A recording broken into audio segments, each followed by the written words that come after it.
Bien sûr que nous souhaitons la victoire de Vladimir Poutine. Marine Le Pen a enfin obtenu la rencontre censée lui octroyer sa stature internationale et elle a du mal à cacher son émotion.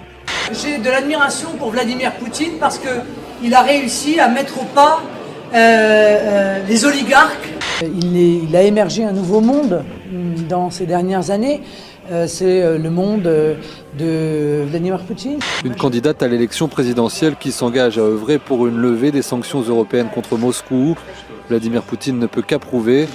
Je pense qu'il représente aussi une nouvelle vision.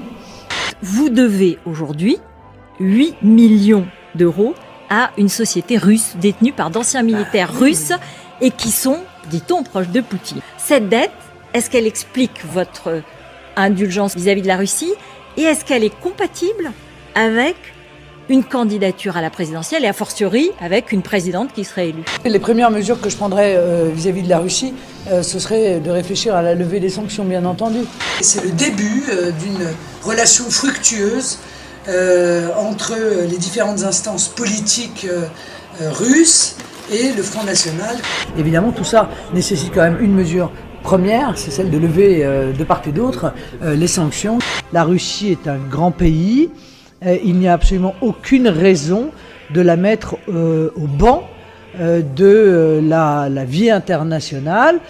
Je ne crois pas à une invasion russe en Ukraine. Je ne crois pas du tout que la Russie ait le souhait d'envahir l'Ukraine.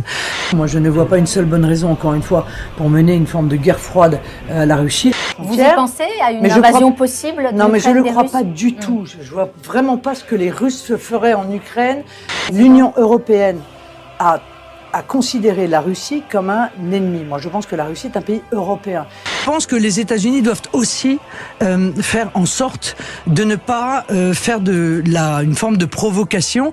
On a l'impression que vous mettez à équidistance Moscou et Washington. Exactement. Mais c'est nouveau. À équidistance. Mais c'est nouveau. Non, mais il n'y a pas un allié plus proche que l'autre. Il y a une démocratie et une dictature, simplement aussi. Non, mais il y a quand même des élections en Russie.